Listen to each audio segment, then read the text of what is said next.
when once you hold on to this hadith of the Prophet Muhammad ﷺ.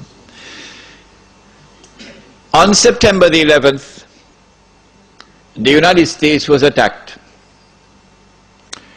We know from eyewitnesses that there were 2 aircrafts which struck at the Twin Towers in Lower Manhattan. And it could be that the aircrafts themselves caused the buildings to collapse. It could also be they got some help from some dynamite and so on planting before. We know from eyewitnesses that there was a 3rd aircraft which crashed in Pennsylvania. And no less an authority than the White House itself confirmed that aircraft, the plan was for that aircraft to target Air Force One and to target the White House. And we have unconfirmed reports because no one saw, and there was no evidence on the ground. Absolutely astonishing, isn't it? A huge aircraft slams into a building and there is no evidence that the aircraft ever existed. The Pentagon. America was attacked on September the 11th in circumstances which were absolutely suspicious. Who attacked America on September the 11th? And we have said that there is a massive cover-up on the part of the Bush administration. And we have anticipated that those who have information so far concealed will eventually release that information in order to embarrass the US government as part of a strategy to bring down America. And so CNN is going to be broadcasting it. And the New York Times is going to have a field day. And all those who control the media in the United States are now going to go to work to lavishly publish all of this information which demonstrates beyond doubt that the US administration was involved in a massive cover-up. Who attacked America on September the 11th? We used a method. We said, since we do not have the evidence which can be used in a court of law, let us look to see who has benefited. And when we use that method of analysis, we have come to the conclusion that the only beneficiary of the September 11th attack on America has been far and away the State of Israel. There is a little booklet outside, A Muslim Response to the Attack on America. It's just about 25, 28 pages. I want to suggest to you, and it's very cheap, I think maybe $2. I want to suggest to you it might be a good idea to take this booklet and give it out to people who you think ought to have a little bit of brainstorming. Because when they read this, they'll be stunned.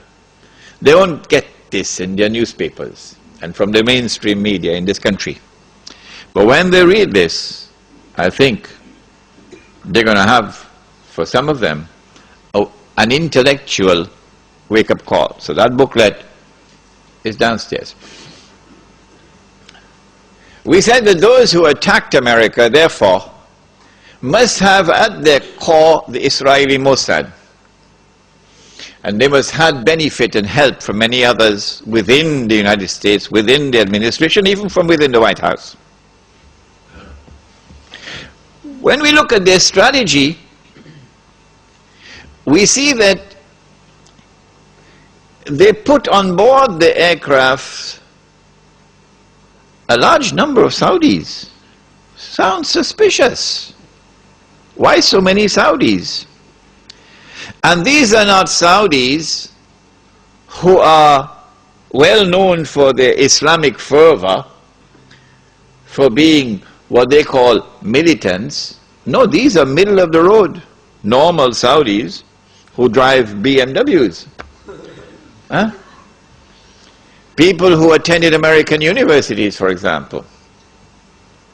They were on board the aircraft and they died when the aircraft crashed. So these were the hijackers, except that one of them read in the newspapers that he was dead.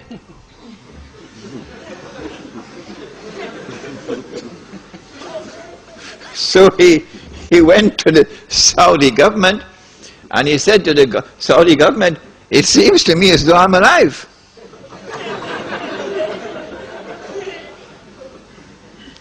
The Saudi newspapers published this article, which I read with my own eyes. This particular student had studied in Minnesota, I think, in the early 1990s. And in 1995, perhaps, he had reported both to the local police and to the Saudi embassy in the United States that someone had broken into his apartment and stolen his passport. Whoever did that used that passport to hijack his identity, and so they could put him on board the aircraft. And so the planning for September the 11th, 2001 started many, many years before.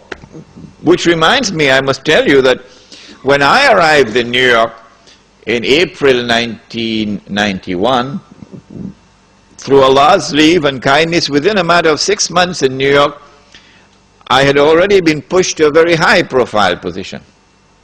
Very well known in the entire New York metropolitan area. And then in November 91, when I had gone to the State University of New York in Stony Brook, someone broke into my apartment and stole only my passport. That's all. So if ever you get the news that Imran Hussein blew up the moon,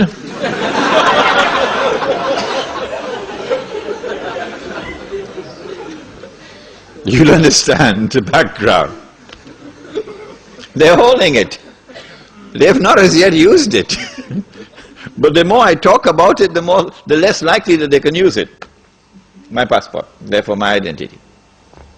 Why so many Saudis? It's suspicious. And why these middle-of-the-road Saudis? The answer is because Saudi Arabia, the government of Saudi Arabia, has a friendly relationship with the United States. In fact, there is something common between the state of Saudi Arabia and the state of Israel which would surprise you. They are sisters. The same forces who work for the establishment of the state of Israel are the same forces who work for the establishment of the state of Saudi Arabia. The same forces who have kept Israel alive today and guaranteed Israel's security are the same forces who have kept Saudi Arabia alive today and has guaranteed Saudi Arabia's security. And when the state of Israel is to be destroyed, Saudi Arabia also goes down into the garbage bin. They're sisters. But at the moment, the friendly relations and the good press which Saudi Arabia receives in the media in the United States of America, and the fraternal relations between the government of Saudi Arabia and the government of the United States stands in the way of those who attacked America on September the 11th. In what way? I said to you last time I was here that the United States cannot attack Iraq until